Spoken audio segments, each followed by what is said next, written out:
Hello everyone, എല്ലാവർക്കും trust അക്കാഡമിയിലേക്ക് സ്വാഗതം. Trust academy conduct ചെയ്യുന്ന HS നാച്ചുറൽ സയൻസിന്റെ ഫസ്റ്റ് ടൈം റിവിഷന്റെ സെക്കൻഡ് ഡേ ആണെന്ന്.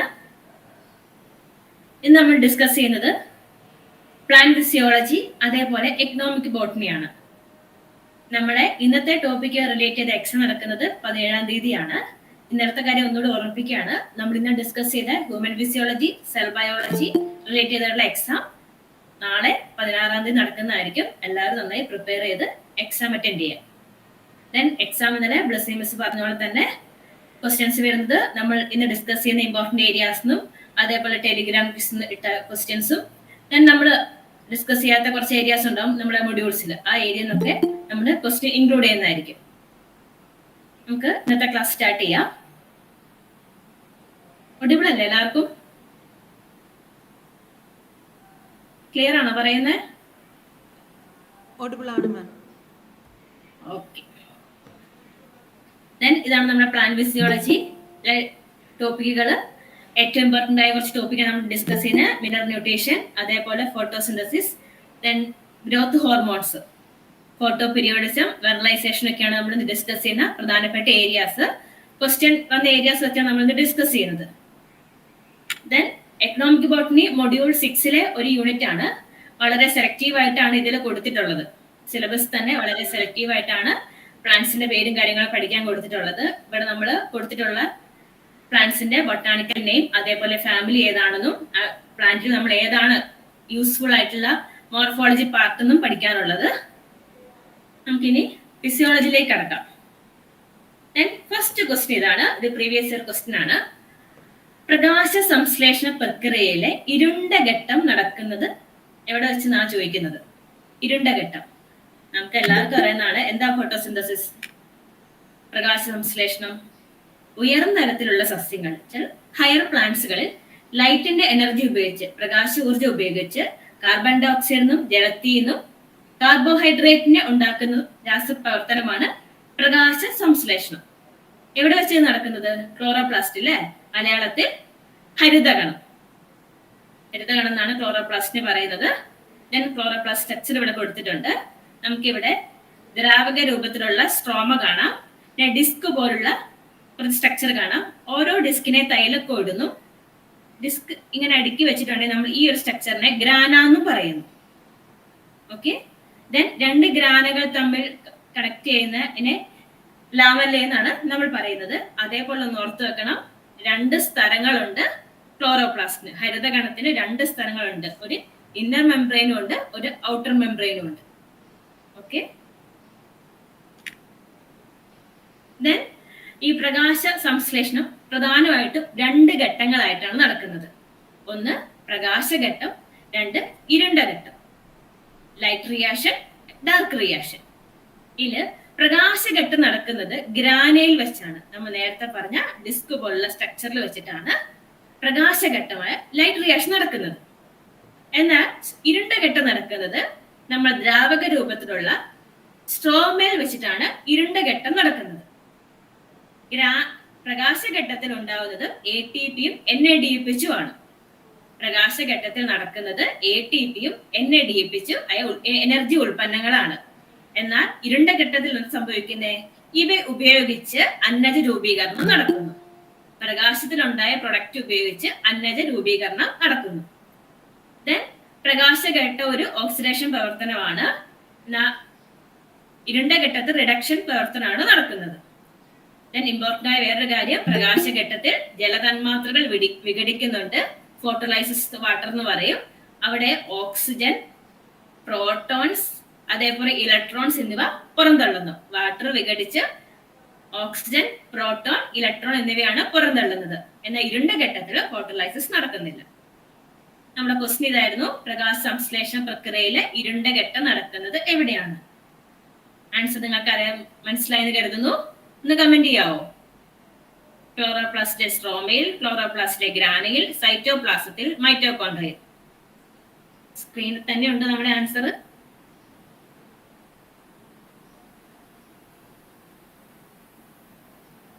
ഇരുണ്ട ഘട്ടം നടക്കുന്നത് എവിടെ വെച്ചാണ്? കറക്റ്റ് ആണ്, സ്ട്രോമയിൽ വെച്ചിട്ടാണ് നടക്കുന്നത്. അപ്പോൾ ഇത് മാറിപ്പോകരുത്. നമുക്ക് അടുത്ത എക്സാം ചോദിക്കുന്ന എളുപ്പം പ്രകാശഘട്ടം എവിടെ വെച്ച് നടക്കുന്നതായിരിക്കും.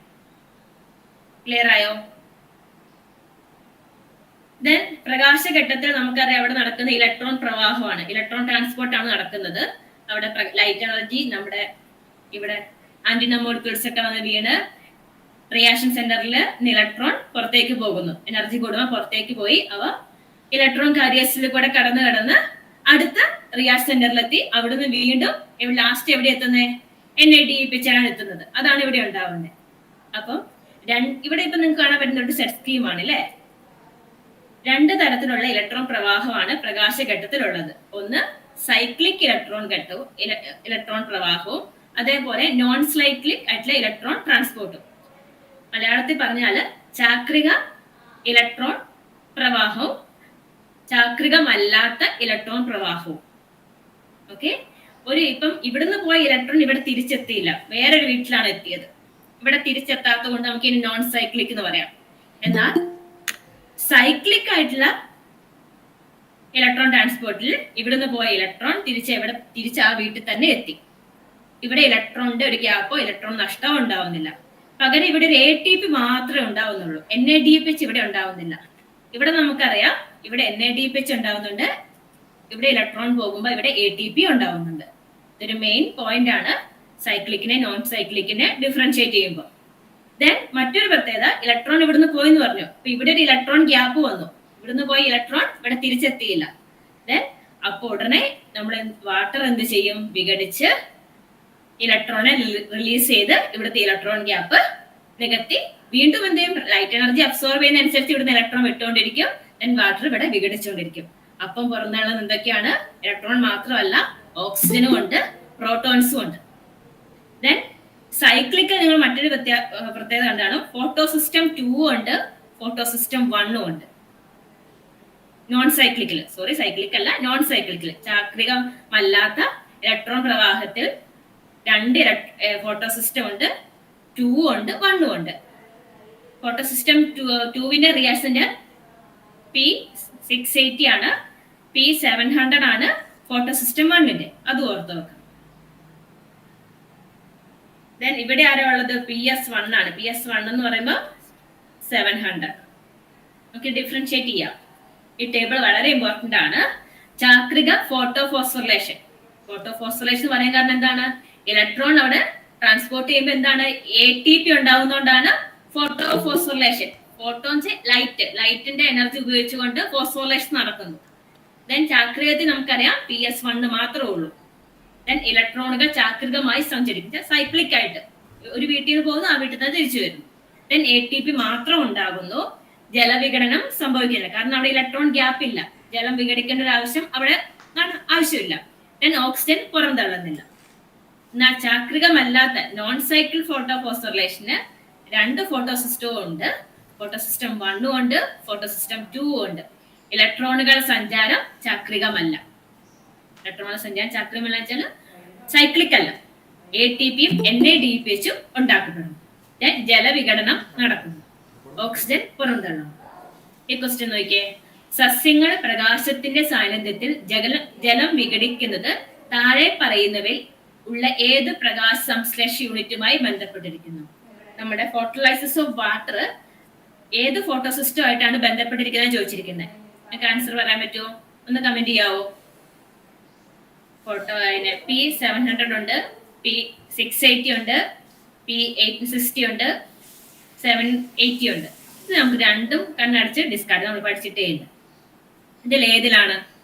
നമുക്കറിയാം ജലം വിഘടിക്കുന്നത് ചാക്രികമല്ലാത്ത നോൺ സൈക്ലിക് ആയിട്ടുള്ള ഫോട്ടോഫോസ്ഫോറിലേഷനിലാണ്.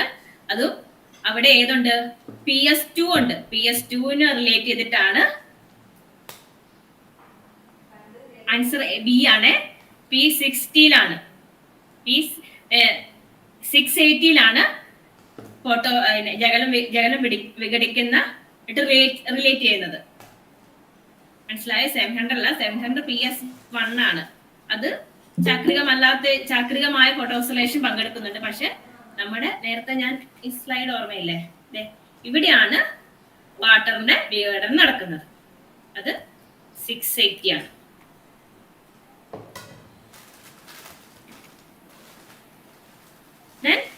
നമ്മൾ ഇപ്പൊ ലൈറ്റ് റിയാക്ഷനെ കുറിച്ചാണ് പറഞ്ഞത്. ഇനി ഡാർക്ക് റിയാക്ഷനെ കുറിച്ച് ഔട്ട്ലൈൻ മാത്രം പറഞ്ഞു പോകാം. വലിയ കുറെ പഠിക്കാനുള്ള ഒരു ഏരിയ ആണ്. അവിടെ C3 cycle, C4 cycle, Sam path ഒക്കെ നമുക്ക് പഠിക്കാനുണ്ട്. പക്ഷെ സ്ട്രക്ചർ മാത്രം പറഞ്ഞു പോവാ. ഇരുണ്ട ഘട്ടം, പ്രകാശഘട്ടത്തിൽ ഉണ്ടാകുന്ന ഊർജ്ജ തന്മാത്രകളായ ATP, NADH ഉപയോഗിച്ച് CO2 നിരോക്സീകരണം വഴി അന്നജം നിർമ്മിക്കുന്നു. നേരത്തെ പറഞ്ഞില്ലേ, അന്നജം നിർമ്മിക്കുന്ന ഘട്ടമാണ് ഇരുണ്ട ഘട്ടം. ഇരുണ്ട ഘട്ടത്തിൽ CO2 സ്ഥിരീകരണം നടക്കുന്നത് കാൽവിൻ ചക്രം വഴിയാണ്. Calvin cycle കേട്ടിട്ടുണ്ടാവല്ലോ. C3 സൈക്കിൾ എന്ന് പറയും, കാൽവിൻ സൈക്കിൾ എന്നൊക്കെ പറയും. മറ്റൊരു പേരാണ് പ്രകാശ സംശ്ലേഷണ കാർബൺ നിരോക്സീകരണ ചക്രം. ഇവിടെ കാർബൺ നിരോക്സീകരിക്കുകയാണ്, റിഡക്ഷൻ ചെയ്യാണ്. അതുകൊണ്ടാണ് ഇങ്ങനെ ഒരു പേര് പറയുന്നത്. ഈ പാതയില് ആദ്യം ഉണ്ടാവുന്ന സ്ഥിരതയുള്ള സ്റ്റേബിൾ പ്രൊഡക്റ്റ് 3 കാർബൺ ഉള്ള ഒരു സംയുക്തമാണ്. അതുകൊണ്ടാണ് ഇതിനെ C3 സൈക്കിൾ എന്ന് പറയുന്നത്. ഓർത്ത് വെക്കണം, നിങ്ങൾക്ക് സ്റ്റേറ്റ്മെന്റ് ലെവലൊക്കെ ചോദ്യം ചോദിക്കാവുന്നതാണ്. ഈ കാൽവിൻ സൈക്കിളിലെ ആദ്യത്തെ സ്റ്റേബിൾ പ്രൊഡക്റ്റ് 3 കാർബൺ ആയതുകൊണ്ടാണ് ഈ ചക്രത്തെ അല്ലെ ഈ സൈക്കിളിനെ C3 സൈക്കിൾ എന്ന് പറയുന്നത്. ഓക്കെ, ഇങ്ങനെ ഈ സംയുക്തവും ഈ പാതയൊക്കെ ഉപയോഗിക്കുന്ന സസ്യങ്ങളാണ് C3 സസ്യങ്ങൾ എന്ന് പറയുന്നു. ഉദാഹരണം മിക്ക വിളസസ്യങ്ങളും ധാന്യങ്ങൾ, പുകയില, ബീൻസ് ഒക്കെ ഇതിന് ഉദാഹരണങ്ങളാണ്. ദെൻ പ്രധാനമായിട്ട് 3 ഘട്ടങ്ങളാണുള്ളത്. ഒന്ന് റൈബുലോസ് 1,5-ന്റെ കാർബോക്സിലേഷൻ, കാർബോഹൈഡ്രേറ്റിന്റെ നിർമ്മാണം, അതേപോലെ RUBP-യുടെ പുനരുൽപാദനം. ഇവിടെ മറ്റൊരു കാര്യം അടുത്ത് ഓർത്തുവെക്കേണ്ടതാണ് റുബിസ്കോയെ കുറിച്ച്. ആദ്യത്തെ ഘട്ടത്തിൽ കാർബൺ ഡൈ ഓക്സൈഡും RUBP-യും തമ്മിൽ കമ്പൈൻ ചെയ്തിട്ടാണ് ആദ്യത്തെ സംയുക്തം ഉണ്ടാവുന്നത്. അതൊരു അൺസ്റ്റേബിൾ ആണ്. ദെൻ അത് വിഘടിച്ചാണ് സ്റ്റേബിൾ ആയ ഒരു 3 കാർബൺ കോമ്പൗണ്ട് 2 ഉണ്ടാവുന്നത്. അപ്പം കാർബൺ ഡൈ ഓക്സൈഡിനെയും RUBP-നെയും കമ്പൈൻ ചെയ്യുന്ന എൻസൈമാണ് rubisco. Ribulose bisphosphate carboxylase oxidase enzyme. രാസാഗ്നിയാണ്. നമ്മുടെ വീട്ടിൽ ഏറ്റവും കൂടുതൽ കാണുന്ന പ്രോട്ടീൻ അല്ലെങ്കിൽ മാംസം ഏതെന്ന് ചോദിച്ചിട്ടുണ്ടെങ്കിൽ റുബിസ്കോയാണ്. ഇതിന് കാർബോക്സിലേസിനെ ചെയ്യാനുള്ള കാർബൺ ഡൈ ഓക്സൈഡിനെ സ്വീകരിക്കാനുള്ള കഴിവുണ്ട്, അതേപോലെ ഓക്സിജനെ സ്വീകരിക്കാനുള്ള കഴിവുണ്ട്. അതാണ് ഇങ്ങനെ ഒരു പേര് വന്നത്. ഇത് ഓർത്ത് വെക്കണം, ഇമ്പോർട്ടന്റ് ആണ്. ഇതാണ് നമ്മുടെ C3 സൈക്കിള്. ഇവിടെ കാണാം റുബിസ്കോ 6 കാർബൺ ഡൈ ഓക്സൈഡിനെ അതേപോലെ RUBP-നെ കമ്പൈൻ ചെയ്ത് ഷോർട്ട് ലിവ്ഡ് ആയിട്ടുള്ള ഒരു ഇന്റർമീഡിയറ്റ്, എന്നുവെച്ചാൽ അൺസ്റ്റേബിൾ ആയിട്ടുള്ള ഇന്റർമീഡിയറ്റ് ഉണ്ടാവും. അത് പെട്ടെന്ന് തന്നെ വിഘടിച്ച് 3-ഫോസ്ഫോഗ്ലിസറേറ്റ് ആവും. ഇതിന് 3 കാർബൺ ആണ് ഉള്ളത്. ഇതാണ് ആദ്യത്തെ സ്റ്റേബിൾ പ്രൊഡക്റ്റ്. ഈ സ്റ്റേബിൾ പ്രൊഡക്റ്റിൽ നിന്ന് അടുത്തത് 1,3-ബിസ്ഫോസ്ഫോഗ്ലിസറേറ്റ് ഉണ്ടാകാൻ വേണ്ടി 12 ATP ഉപയോഗിക്കും. 12 ATP നമ്മുടെ പ്രകാശഘട്ടത്തിൽ ഉണ്ടായ ATP ആണ് ഇവിടെ ഉപയോഗിക്കുന്നത്. അതിൽ നിന്ന് വീണ്ടും പ്രൊഡക്റ്റ് സംയുക്തങ്ങൾ ഉണ്ടായിട്ടാണ് ഗ്ലൂക്കോസ് അതേപോലെ അതർ ഷുഗേഴ്സും ഉണ്ടാവുന്നത്. അവിടെ മറ്റൊരു പ്രത്യേകമാണ് 12 NADH ഉപയോഗിക്കുന്നുണ്ട് ഈ പ്രൊഡക്റ്റുകളൊക്കെ ഉണ്ടാകാൻ വേണ്ടിയിട്ട്. ഈ എണ്ണം നോക്കി വെക്കണം. ദെൻ നമ്മുടെ RUBP-ക്ക് ഇനിയും കാർബൺ ഡൈ ഓക്സൈഡിനെ ഫിക്സ് ചെയ്യണം അല്ലെ. അപ്പം RUBP ഇനിയും വേണം. അപ്പൊ അതിനെന്ത് ചെയ്യണം? റീജനറേറ്റ് ചെയ്യണം. അതിനുവേണ്ടി ഒരു 6 ATP-യും കൂടെ ഉപയോഗിക്കും. അപ്പം 12 + 6 18 ATP-യും 12 NADH-ഉം ഈ സൈക്കിളിൽ ഉപയോഗിക്കുന്നുണ്ട്. 6 കാർബൺ ഡൈ ഓക്സൈഡും 6 RUBP-യും കൂടെ കമ്പൈൻ ചെയ്ത് ഗ്ലൂക്കോസ് ഉണ്ടാകാൻ വേണ്ടിയിട്ട് 12 ATP-യും 12 NADPH-ഉം 18 ATP ഉപയോഗിക്കുന്നുണ്ട്. ഇത് തന്നെയാണ് നേരത്തെ പറഞ്ഞ കാര്യം തന്നെയാണ് ഇവിടെ പറഞ്ഞിരിക്കുന്നത്. ഇതില് 6 RUBP തന്മാത്രകൾ പുനരുൽപാദനത്തിന് വേണ്ടിയിട്ടാണ് ATP 6 ഉപയോഗിച്ചേക്കുന്നത്. അതുകൂടി ഇൻക്ലൂഡ് ചെയ്തിട്ടാണ് 18 ATP ആയത്. അപ്പം നമുക്കൊരു ക്വസ്റ്റ്യൻ ചെയ്ത് നോക്കിയാലോ. ചാക്രികമല്ലാത്ത എന്ന് പറയുമ്പോൾ നിങ്ങൾ ഉടനെ ഇംഗ്ലീഷ് ചിന്തിക്കുക.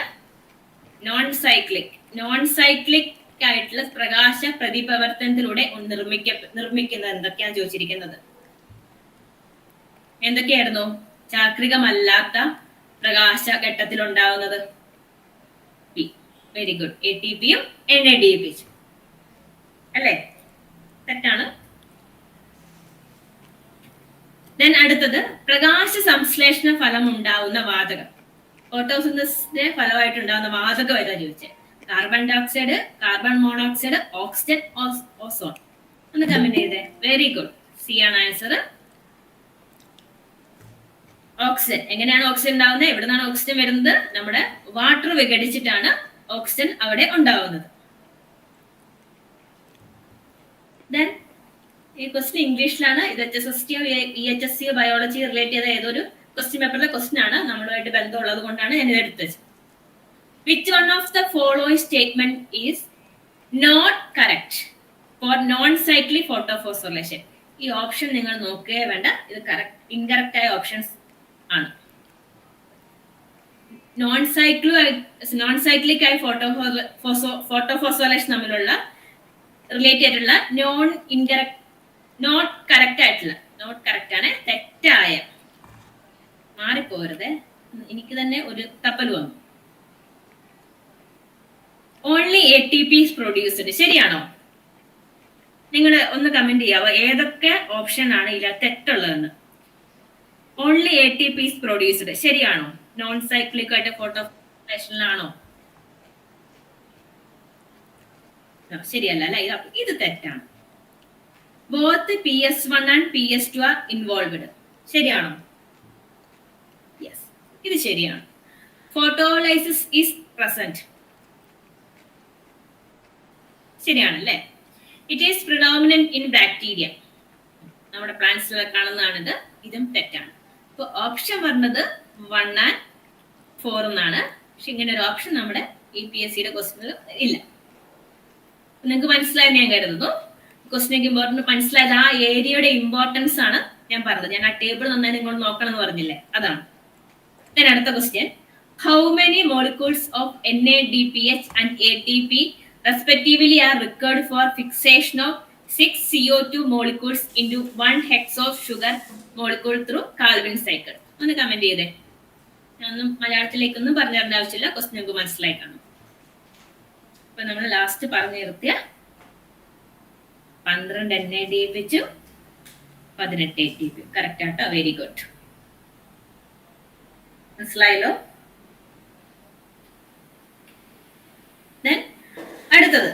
അടുത്തൊരു ക്വസ്റ്റ്യൻ കാണിക്കാം. C4 സസ്യങ്ങളുടെ പ്രത്യേകത. C4 സസ്യങ്ങളുടെ പ്രത്യേകത. നമ്മൾ C3 സസ്യ സൈക്കിളൊക്കെയാ പറഞ്ഞത്. ഞാൻ പറഞ്ഞു C4 സൈക്കിൾ ഉണ്ട് അല്ലേ? ഹാറ്റ് ആൻഡ് സ്ലാക്ക് പാത എന്നൊക്കെ പറയും. അത് കണ്ടുപിടിച്ചവരെ പേര് റിലേറ്റ് ചെയ്ത് വരുന്നതാണ് ഹാറ്റ് ആൻഡ് സ്ലാക്ക് പാത, അല്ലെങ്കിൽ C4 മെറ്റബോളിസം, C4 സൈക്കിൾ എന്നൊക്കെ പറയും. ഇത് ഇരുണ്ട പ്രതിപ്രവർത്തനത്തിന്റെ ഒരു കാർബൺ പാതയാണ്. അതിൽ ആദ്യത്തെ ഉപാപചയ ഉൽപ്പന്നം മെറ്റബോളിക് പ്രൊഡക്റ്റ് 4 കാർബൺ ആണ്.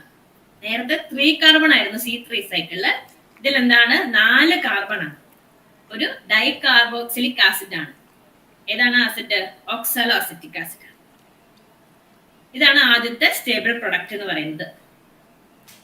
ഓക്കെ, ഈ ഒരു പാത ഉപയോഗിക്കുന്ന സസ്യങ്ങൾ നമ്മൾ C4 സസ്യങ്ങൾ എന്ന് പറയുന്നു. ഉദാഹരണം ചോളം, കരിമ്പ്, സോർഗം, തിനയൊക്കെ എന്താണ്? ഇതിന് ഉദാഹരണങ്ങളാണ്. എക്സാമ്പിൾ ഓർത്ത് വെക്കണേ. ഇത് ഈ പ്ലാന്റ്സ് അധികം കാണുന്ന ഉഷ്ണമേഖല, അതേപോലെ ഉപഉഷ്ണ മേഖല പ്രദേശങ്ങളൊക്കെയാണ് കാണുന്നത്. വരണ്ടതും ചൂടുള്ളതുമായ പ്രദേശങ്ങളിലാണ് ഈ C4 സസ്യങ്ങൾ കാണുന്നത്. നമുക്ക് ക്വസ്റ്റിലേക്ക് വരാം. ഇതിന് കുറച്ച് കാര്യം പറയാനാണ്.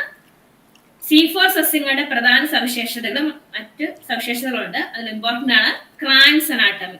നിങ്ങൾ കേട്ടിട്ടുണ്ടാകും ക്രാൻസ് അനാട്ടമി. എന്താണ് ഈ ക്രാൻസ് അനാട്ടമി? ഈ സെന്ററില് സംവഹന കലകള്. സംവഹന കല ഏതൊക്കെയാണ് അറിയോ? എന്താ എന്റെ മലയാളമാണ് സംവഹന കല എന്ന്. നമ്മുടെ വാസ്കുലാർ ടിഷ്യൂസ് ആണ് സൈലോം ഫ്ലോയം. സൈലോം ഫ്ലോയത്തിന് ചുറ്റും ആദ്യം ഒരു ബണ്ടിൽ ഷീറ്റ് സെല്ലുകൾ ഉണ്ടാവും. ദെൻ അതിന് ചുറ്റും മീസോഫിൽ സെല്ല്. ബണ്ടിൽ ഷീറ്റ്, മീസോഫിൽ. ഒരു റീത്തിന്റെ അറേഞ്ച്മെന്റ് പോലെയാണ് ഇത് കാണുന്നത്. അതുകൊണ്ട് ഇതിനെ ക്രാൻസ് അനാട്ടമി ഇത് പറയുന്നത്. ഇത് കാണുന്ന C4 സസ്യങ്ങളിലെ ലീഫിലെ അനാട്ടമി നമുക്കിത് കാണാൻ സാധിക്കും. ദെൻ മറ്റു പ്രത്യേകത ഉയർന്ന പ്രകാശ തീവ്രത, ഉയർന്ന താപനില, കുറഞ്ഞ ജലലഭ്യത തുടങ്ങിയ സമ്മർദ്ദ സാഹചര്യങ്ങളിൽ അവയുടെ പ്രകാശ സംശ്ലേഷണം കൂടുതൽ കാര്യക്ഷമമാക്കുന്ന പ്രത്യേക ബയോകെമിക്കൽ പാത ഇന്നുണ്ട്. ഈ പ്ലാന്റ്സിൽ ഉണ്ട് C4 സസ്യങ്ങളിൽ. നമുക്ക് ഇനി ക്വസ്റ്റിലേക്ക് തന്നെ പോവാം. ഉഷ്ണമേഖലയിലെ സസ്യങ്ങളുടെ അനുകൂലനം. ആദ്യത്തെ ഓപ്ഷൻ പ്രത്യേകത കൊടുത്തിരിക്കുന്നത്. പ്രകാശ സംശ്ലേഷണ വൃന്ദാവതി. വൃന്ദാവതി ഒന്നുമില്ല, ബണ്ടിൽ ഷീറ്റ് കോശങ്ങൾ ഉദ്ദേശിക്കുന്നത് നടക്കുന്നു. കാൽവിൻ ചക്രം ആരംഭിക്കുന്നത് ഓക്സൽ അസറ്റിക് ആസിഡിൽ നിന്നാണ്. ഇവയെല്ലാം പ്രത്യേകതയാണ്. ഏതായിരിക്കും ശരി ആൻസർ ഒന്ന് കമന്റ് ചെയ്യാവോ? ഞാൻ ഒരു ഔട്ട് സ്ട്രക്ചർ മാത്രമേ ഞാൻ പറഞ്ഞിട്ടുള്ളൂ, കാരണം ഇതൊക്കെ എക്സ്പ്ലെയിൻ ചെയ്യാന്ന് വെച്ചിട്ടുണ്ടെങ്കിൽ നമുക്ക് 1 മണിക്കൂർ മതിയാവില്ല. അതുകൊണ്ടാണ് ആൻസറിൽ എത്താൻ വേണ്ടി മാത്രമുള്ള കുറച്ച് പോയിന്റുകളാണ് ഇവിടെ പറഞ്ഞെത്തിരിക്കുന്നത്. ഈ പറഞ്ഞ പോയിന്റ് എല്ലാം നമ്മളിപ്പോ ഡിസ്കസ് ചെയ്താണ്. ഇവയെല്ലാം എന്താണ്? ഈ C4 സസ്യങ്ങളുടെ പ്രത്യേകതയാണ്. ഓക്കെ,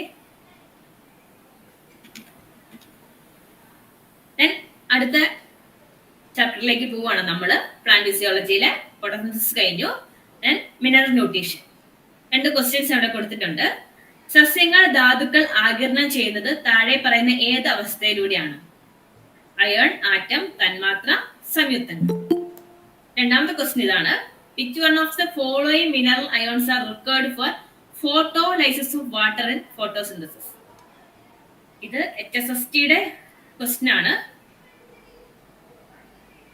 ഏതാണ് ഫോട്ടോലൈസിസ് ഓഫ് വാട്ടറിന് സഹായിക്കുന്ന അയോൺസ് ഉണ്ട്? ഏതൊക്കെയാണ് ചോദിച്ചിരിക്കുന്നത്? മാംഗനീസ്, ക്ലോറിൻ, അതേപോലെ magnesium, potassium, chlorine, zinc, potassium എന്നൊക്കെ ഓപ്ഷൻ ഉണ്ട്. നമുക്ക് നോക്കാം.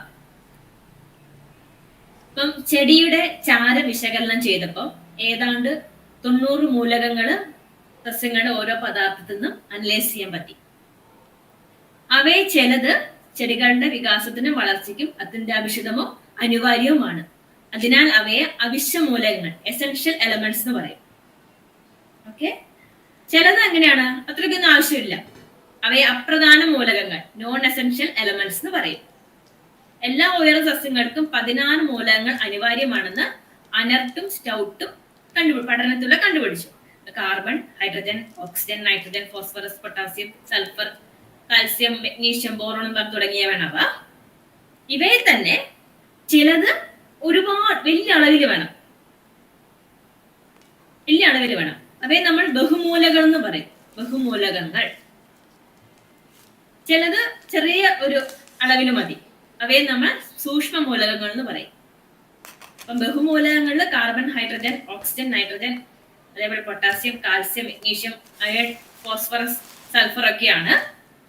എന്നാൽ ബോറോണും ക്ലോറിനും കോപ്പറും മെഗ്നീഷ്യം, മോളിബനും ഒക്കെ എന്താണ്? സിങ്കും ഒക്കെ എന്താണ്?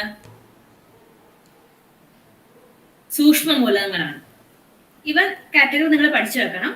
കൂടാതെ ഇവർ ഇമ്പോർട്ടന്റ് ആയി പഠിക്കേണ്ട ഒന്നാണ് ഇവയുടെ ഓരോന്നിന്റെ ഇമ്പോർട്ടൻസ് എന്താണെന്നുള്ളത്. ബാക്കിയാണ് നമ്മുടെ ഈ പ്രസ് തുടങ്ങുന്നത് സൂക്ഷ്മ മൂലകങ്ങളാണ്. ഹലോ, ഏതാണ് ഫസ്റ്റ് വൺ? മാംഗനീസ്. മാംഗനീസിന്റെ ഉറവിടം എവിടെയാണ്? മണ്ണിൽ നിന്ന് Mn ആയിട്ടാണ് പ്ലാന്റ്.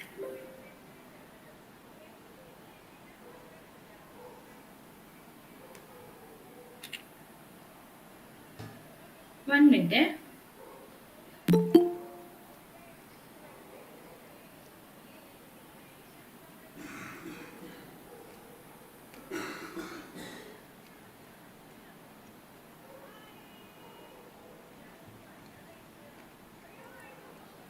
സൂക്ഷ്മ മൂലകങ്ങളെ കുറിച്ച് കാര്യങ്ങളാണ് പറയാൻ പോകുന്നത്. നമ്മുടെ കുറച്ച് ക്വസ്റ്റ്യൻ റിലേറ്റഡ് ഉള്ളത് കൊണ്ടാണ്. ആദ്യം മാംഗനീസ് ആണ്. അതായത് മണ്ണിൽ നിന്നും Mn2+ ആയിട്ടാണ് മാംഗനീസ് ലഭിക്കുന്നത്. ഇലകളിലും വിത്തുകളിലും പ്രത്യേകിച്ചും ആവശ്യമാണിവ. ഇവിടെ മറ്റ് പ്രത്യേകത, ശ്വസനത്തിലും നൈട്രജൻ മെറ്റബോളിസത്തിലും എൻസൈം ആക്ടിവേറ്റർ ആയിട്ട് പ്രവർത്തിക്കുന്നു. ഇവിടെ നോക്ക്, ജലത്തിന്റെ പ്രകാശ വിശ്ലേഷണത്തിന് ഇവ പ്രധാന പങ്ക് വഹിക്കുന്നുണ്ട്. ഓക്കെ, ദെൻ ഇവിടെ അപര്യാപ്തത മൂലം ഡെഫിഷ്യൻസി മൂലം ഉണ്ടാകുന്ന ലക്ഷണങ്ങള് ഇലകളില് ക്ലോറോസിസിനും നെക്രോട്ടിക് ആയിട്ടുള്ള ചാരനിറത്തിലുള്ള പാടുകൾക്കും കാരണമാകുന്നു. അതേപോലെ ഓട്സിന്റെ ചാരനിറത്തിലുള്ള പുള്ളി, പയറുകളുടെ മാർഷ് സ്പോട്ട്, മധുരക്കിഴങ്ങിന്റെ മഞ്ഞ പുള്ളി എന്നൊക്കെ പറയുന്ന അസുഖം ഇത് മാംഗനീസിന്റെ ഡെഫിഷ്യൻസി മൂലം വരുന്നതാണ്. ദെൻ അടുത്തത് മോളിബ്ഡനം. ഇതൊക്കെ സൂക്ഷ്മ മൂലകങ്ങളാണ്. Micronutrients. Nitrogenase enzyme. എവിടെ നൈട്രോജനസ് എൻസൈം പരിചയമുള്ളത്? നൈട്രജൻ ഫിക്സേഷനിലാണ് അല്ലേ? നൈട്രജൻ ഫിക്സേഷൻ നമുക്ക് ഇമ്പോർട്ടന്റ് ആയ ഒരു ഏരിയ ആണ്. ക്വസ്റ്റ്യൻ എന്തായാലും വരുന്നതാണ്. അപ്പം മോളിബ്ഡനം നമ്മൾ അവിടെ പഠിക്കും. ഇത് ആ എൻസൈമിന്റെ പ്രധാന ഘടകമായി മാറുകയും വാതക നൈട്രജനെ ഇന്ദ്രിയനെ സ്ഥിരതപ്പെടുത്തുകയും ചെയ്യുന്നു. അപ്പൊ അവിടെയാണ് ഇതിന്റെ പ്രധാനപ്പെട്ട ഫങ്ഷൻ എന്ന് പറയുന്നത്. ഇരുമ്പ് ഫെറിക് അവസ്ഥയിലാണ് മണ്ണിൽ നിന്ന് ഇരുമ്പിനെ ലഭിക്കുന്നത്, Fe3+. സൈറ്റോക്രോമുകൾ, ഫെറിഡോക്സിൻ, ഫ്ലേവോപ്രോട്ടീൻ, ലെഗ് ഹീമോഗ്ലോബിൻ ഒക്കെ അവയുടെ ഒക്കെ ലോഹ ഘടകം എന്ന് പറയുന്നത് ഏതാണ്? ഇരുമ്പാണ്. അതുപോലെ എൻസൈം ആക്ടിവേറ്റർ ആയിട്ട് പ്രവർത്തിക്കുന്നുണ്ട്, ക്ലോറോഫിൽ നിർമ്മാണത്തിന് ആവശ്യമാണ്. അപ്പൊ നിങ്ങൾക്കറിയാം ഇതിന്റെ ഒരു ഡെഫിനിഷൻ വേണ്ടി ക്ലോറോസിസ് എന്തായാലും ഉണ്ടാവും. അങ്ങനെയൊക്കെ റിലേറ്റ് ചെയ്ത് മാക്സിമം പഠിക്കുക. Then boron. ബോറോൺ എന്തിനാണ്? DNA സിന്തസിസിനും കോശ ഡിഫറൻഷിയേഷനും ഹോർമോണുകളുടെ മെറ്റബോളിസത്തിനും നൈട്രജൻ, കാൽസ്യം, കാർബോഹൈഡ്രേറ്റുകളെ ട്രാൻസ്പോർട്ടിനൊക്കെ പ്രധാനമായിട്ട് ബോറോണിന്റെ സാന്നിധ്യം വേണം. അതേപോലെ പരാഗരേണുക്കളുടെ മുളയ്ക്കൽ ബോറോണ്ടാണ്. ആപ്പിളിന്റെ ആന്തരിക കോർക്ക് ഉണ്ടാകുന്നത് ബോറോണിന്റെ ഡെഫിഷ്യൻസി മൂലമാണ്. ദെൻ കോപ്പർ, സിങ്ക് ഒക്കെ വളരെ ഇമ്പോർട്ടന്റ് ആയ സൂക്ഷ്മമൂലകങ്ങളാണ്. അവ ഓരോന്നിനും ഇതിൻ്റെതായ ഫങ്ഷൻസ് ഉണ്ട്. ദെൻ ക്ലോറിൻ നോക്കൂ. ക്ലോറിന്റെ പ്രത്യേകത, ക്ലോറിൻ കോശങ്ങളിലെ ലായനിലൂടെ സാന്ദ്രതയും ആനയോൺ കാറ്റയോൺ ബാലൻസ് നിയന്ത്രിക്കുന്നു. പ്രകാശ സംശ്ലേഷണത്തിൽ ഓക്ടുവിന്റെ പരിണാമത്തിന്, ഓക്സിജന്റെ പരിണാമം എവിടെയാണ് സംഭവിക്കുന്നത്? ഓക്ടുവിന്റെ പരിണാമം എവിടെയാണ്? വാട്ടർ വിഘടിക്കുമ്പോഴാണ് ഓക്ടി വരുന്നത്. അപ്പം ഫോട്ടോലൈസിസ് ഓഫ് വാട്ടർ സഹായിക്കുന്ന മറ്റൊരു ഘടകം ഏതാണ് ഇവിടെ? ക്ലോറിൻ ആണ്. ആദ്യം പറഞ്ഞത് ഓർമ്മയുണ്ടായിരുന്നോ? ആദ്യം പറഞ്ഞത് ഈ ക്വസ്റ്റ്യൻ നോക്കൂ. ആദ്യം ഈ ക്വസ്റ്റ്യൻ നോക്ക്. മാംഗനീസ് ആയിരുന്നോ മെഗ്നീഷ്യം ആയിരുന്നോ? ക്വസ്റ്റ്യൻ ഒന്ന് കമന്റ് ചെയ്യാവോ? നിങ്ങൾക്ക് ഓർമ്മയുണ്ടോ അറിയില്ല, ഞാൻ പെട്ടെന്ന് പറഞ്ഞു പോയതാണ്. മാംഗനീസും ക്ലോറിനുമാണ് ഫോട്ടോലൈസിസ് ഓഫ് വാട്ടറിന് സഹായിക്കുന്നത്. ഈ ക്വസ്റ്റ്യൻ ഇവിടെ ഉൾപ്പെടുത്താൻ കാരണം നമ്മൾ പഠിക്കുമ്പോൾ ആ മൂലകങ്ങളുടെ ഇമ്പോർട്ടൻസ്, പ്ലാന്റ്സിന് അതിന്റെ ഇമ്പോർട്ടൻസ് എന്താണ് പഠിച്ചു വെക്കണം. അതുകൊണ്ടാണ് ഈ ക്വസ്റ്റ്യൻ ഉൾപ്പെടുത്തി നിങ്ങൾക്ക് അതിന്റെ ഇമ്പോർട്ടൻസ് മനസ്സിലാക്കി തന്നത്. ദെൻ ഫസ്റ്റ് ക്വസ്റ്റ്യൻ നോക്കിയേ, HSCയുടെ ക്വസ്റ്റ്യൻ തന്നെയാണ്. സസ്യങ്ങൾ ധാതുക്കൾ ആഗിരണം ചെയ്യുന്നത് താഴെ പറഞ്ഞ ഏത് അവസ്ഥയിലാണ്? സസ്യങ്ങൾ മണ്ണിൽ നിന്ന് ധാതുക്കളെ ആഗിരണം ചെയ്യുന്നത് അയോണുകളായിട്ടാണ്. ഓക്കെ, സംയുക്തമായിട്ടോ അതോ ആറ്റമായിട്ടോ ഒന്നുമല്ല, അയോൺ രൂപത്തിലാണ് ധാതുക്കളെ മണ്ണിൽ നിന്ന് ആഗിരണം ചെയ്യുന്നത്. അതിനെ സോയിൽ മൈനിങ് എന്നൊക്കെ നമ്മൾ പറയും. റൂട്ടിന്റെ എപ്പിഡെർമിസിന്റെ പൈലിഫറസ് ഭാഗമാണ് ഈ ധാതുക്കളുടെ ആഗിരണത്തിന് സഹായിക്കുന്ന ഭാഗം, അല്ലാണ്ട് റൂട്ട് രോമങ്ങളല്ല. ഈ റൂട്ട് രോമങ്ങൾ എന്തിനാണ് സഹായിക്കുന്നത്? ജലത്തിന്റെ ആഗിരണമായിട്ടാണ് ഇവ ബന്ധപ്പെട്ടിരിക്കുന്നത്. അയോണുകളുടെ അയോൺ എന്ന് പറയുമ്പോൾ നമുക്കറിയാം കാറ്റയോൺ ഉണ്ട്, ആനയോൺ ഉണ്ട്. ഇതിൽ ഏതെങ്കിലും ഒരു ഫോമിലായിട്ടായിരിക്കും ഇവയെ ആഗിരണം ചെയ്യുന്നത്. ഇങ്ങനെ പ്ലാസ്മ മെംബ്രെയിനിലൂടെയുള്ള ധാതു അയോണുകൾ ചലനത്തെ ഫ്ലക്സ് എന്നും അയോണുകൾ അകത്തേക്കുള്ള ഒഴുക്കിനെ ഇൻഫ്ലക്സ് എന്നും പുറത്തേക്കാണ് അയോണുകൾ പോകുന്നെങ്കിൽ എഫ്ലക്സ് എന്നും പറയുന്നു. നിങ്ങൾക്ക് ക്വസ്റ്റ്യൻ ആൻസർ കിട്ടിയോ? സസ്യങ്ങൾ ധാതുക്കൾ ആഗിരണം ചെയ്യുന്നത് താഴെ പറഞ്ഞ ഏത് അവസ്ഥയിലൂടെയാണ്? ഇതൊരു NCERT ലെവൽ ക്വസ്റ്റ്യൻ ആണ്. ഇതെന്ന ഒരു ഡിഗ്രി ലെവൽ ക്വസ്റ്റ്യൻ ആണ്. ഒന്ന് കമന്റ് ചെയ്യാവോ? അയൺ, ആറ്റം, തന്മാത്ര, സംയുക്തങ്ങൾ, ഇതിൽ ഏത് ഫോമിലാണ് സസ്യങ്ങൾ ധാതുക്കൾ ആഗിരണം ചെയ്യുന്നത്? ഇവ കറക്റ്റ് ആണ്. ഓക്കെ, എ ആണ് കറക്റ്റ് ആൻസർ. ദെൻ നമ്മൾ അടുത്ത ഒരു ടോപ്പിക്കിലേക്ക് പോവാണ്. Photo periodism. ഇതാണ് ഫോട്ടോ പീരിയോഡിസം. ക്വസ്റ്റ്യൻ ഇതാണ്, പ്രീവിയസ് ഇയർ ക്വസ്റ്റ്യൻ ആണ്. ക്രിസ്ത്യദിന സസ്യത്തിന് ഉദാഹരണം: സയാബിൻ, സൂര്യകാന്തി, ചെമ്പരത്തി, വെള്ളരി. 4 പ്ലാന്റ്സിന്റെ പേര് തന്നിട്ടുണ്ട്. അതിൽ ഏതാണ് ക്രിസ്ത്യദിന സസ്യത്തിന് ഉദാഹരണം ചോദിച്ചിരിക്കുന്നത്? നമുക്ക് എന്താ ക്രിസ്ത്യദിന സസ്യം എന്ന് നോക്കാം. അപ്പം നമുക്ക് സിലബസ് പ്രകാശകാലത, ഫോട്ടോ പീരിയോഡിസം. പകലിന്റെയും രാത്രിയുടെയും ആപേക്ഷിക ദൈർഘ്യത്തിലുള്ള ഒരു ചെടിയുടെ പ്രതികരണമാണ് പ്രകാശകാലത. ചില സസ്യങ്ങള് നമുക്കറിയാം ഒരു ലൈറ്റിന്റെ ഇത് നോക്കി ഒരു നിർണായക പ്രകാശ ദൈർഘ്യമുണ്ട്. ചിലത് അതിന്റെ മുകളിൽ വന്നാൽ അതിലും കൂടുതൽ പ്രകാശം കിട്ടിയാലേ പുഷ്പിക്കുകയുള്ളൂ. അങ്ങനെയുള്ള സസ്യങ്ങളെ ദീർഘദിന സസ്യം എന്ന് പറയും. ചില സസ്യങ്ങള് ഈ നിർണായക പ്രകാശ ദൈർഘ്യത്തെക്കാൾ താഴെ വന്നാലേ, ഇരുട്ടാണ് കൂടുതൽ വേണ്ടത്, ലൈറ്റിന്റെ ആ ഒരു ഇന്റൻസിറ്റി സമയം ഡ്യൂറേഷൻ കുറഞ്ഞ് ഡാർക്ക്നെസ് ആണ് കൂടുതൽ സമയം വേണ്ടത്. അങ്ങനെയുള്ള സസ്യങ്ങളെ ഹ്രസ്വദിന സസ്യം. എന്താണ്? ദിനം നമ്മുടെ ഡേ ടൈം കുറവായിരിക്കണം, അതാ ഉദ്ദേശിക്കുന്നത്. ചിലത് കായിക വളർച്ച പൂർത്തിയായ ശേഷം പുഷ്പിക്കുന്നു, അതിന് നമ്മൾ ദിന നിഷ്പക്ഷ സസ്യം, ന്യൂട്രൽ പ്ലാന്റ്സ് എന്നൊക്കെ പറയും. പ്രകാശകാലത്തെ പ്രതികരണത്തെ അടിസ്ഥാനമാക്കിയാണ് ഈ സസ്യങ്ങളെ ഇങ്ങനെ 3 രീതിയിൽ തിരിച്ചിരിക്കുന്നത്. അപ്പൊ നമ്മളോട് ചോദിച്ചത് എക്സാമ്പിൾ വെച്ചിട്ടാണ് അല്ലെ. ഈ പ്രകാശ ഡ്യൂറേഷനെ നമ്മൾ ഫോട്ടോ പീരിയോഡ് എന്നൊക്കെ പറയും കേട്ടോ. നോക്കൂ, ചില സസ്യങ്ങൾക്ക് പുഷ്പിക്കലിന് തുടക്കമിടുന്നതിന് നിർണായക ദൈർഘ്യത്തെക്കാൾ കൂടുതൽ അളവില് പ്രകാശ ദൈർഘ്യമാണ് അത്തരം സസ്യങ്ങളെ ദീർഘദിന സസ്യങ്ങൾ എന്ന് പറയുന്നു. Long day plants. എക്സാമ്പിള് ഗോതമ്പ്, ഓട്സ്, ലെറ്റ്യൂസ്, സ്പിനാച്ച് ചീരയാണ്, മുള്ളങ്കി, പൊട്ടറ്റോ, ഉരുളക്കിഴങ്ങ്, ഷുഗർ ബീറ്റ്, ഇതൊക്കെയാണ് ഇതിന്റെ എക്സാമ്പിള്. നമ്മളോട് ചോദിച്ചത് ഹ്രസ്വദിന സസ്യത്തിന് എക്സാമ്പിൾ അല്ലെ. ഹ്രസ്വദിനം എന്താണ്? ആ നിർണായക ദൈർഘ്യത്തെക്കാൾ കുറഞ്ഞ ദൈർഘ്യമുള്ള പകലാണ് പുഷ്പിക്കലിന് ആവശ്യം. കോസ്മോസ്, നെല്ല്, കരിമ്പ്, പുകയില, ക്രിസാന്തിമം, സോയാബീൻ, പരുത്തി, ഉള്ളി, ഇതൊക്കെയാണ് ഹ്രസ്വദിന സസ്യങ്ങൾക്ക് ഉദാഹരണം. ഇത് ഡിഗ്രി ലെവലാണ്. ഞങ്ങൾക്ക് ഒരു ചാപ്റ്റർ നമുക്ക് ഇവിടെ NCERT ലെവലില് ഫോട്ടോ പീരീഡ്സും ഉണ്ട്. പക്ഷെ ഇത്രയും എക്സാമ്പിൾ കൊടുത്തിട്ടൊന്നും പഠിക്കാനില്ല, നമ്മൾ ഡിഗ്രി ലെവലിൽ തന്നെ പഠിക്കണം. നേരത്തെ പറഞ്ഞു ഇവയൊന്നും ബാധിക്കുന്നില്ല, ലൈറ്റിന്റെ ഇന്റൻസിറ്റിയോ ഡ്യൂറേഷനോ ബാധിക്കുന്നില്ല. അത് അവയുടെ കായിക വളർച്ച വെജിറ്റേറ്റീവ് സ്റ്റേജ് കഴിയുമ്പോൾ അവ പുഷ്പിക്കുന്നു. അങ്ങനെയുള്ള പ്ലാന്റ്സിനെ ദിനനിഷ്പക്ഷ സസ്യങ്ങൾ എന്ന് പറയുന്നു. ഉദാഹരണം വെള്ളരി, ചോളം, സൂര്യകാന്തി, ബാൽസം. ഞാൻ ഈ ക്വസ്റ്റ്യൻ തന്നെ ആൻസർ ചെയ്തേ. ഹ്രസ്വദിന സസ്യത്തിന് ഉദാഹരണം ഏതാണ്? സോയാബീൻ, സൂര്യകാന്തി, ചെമ്പരത്തി, വെള്ളരി. കറക്റ്റ് ആണ്, സോയാബീൻ ആണ് ഷോർട്ട് ഡേ പ്ലാന്റ്സ്. ക്ലിയർ ആയോ? അടുത്ത സിമ്പിൾ ക്വസ്റ്റ്യൻ ആണ്. അടുത്ത ഒരു ചാപ്റ്റർ ആണ് ട്രാൻസ്പിറേഷൻ. സിമ്പിൾ ആയിട്ടുള്ള ക്വസ്റ്റ്യൻ ആണ്, എല്ലാവർക്കും അറിയാം. ഇലകളിൽ സസ്യസേചനം നടക്കുന്നത്,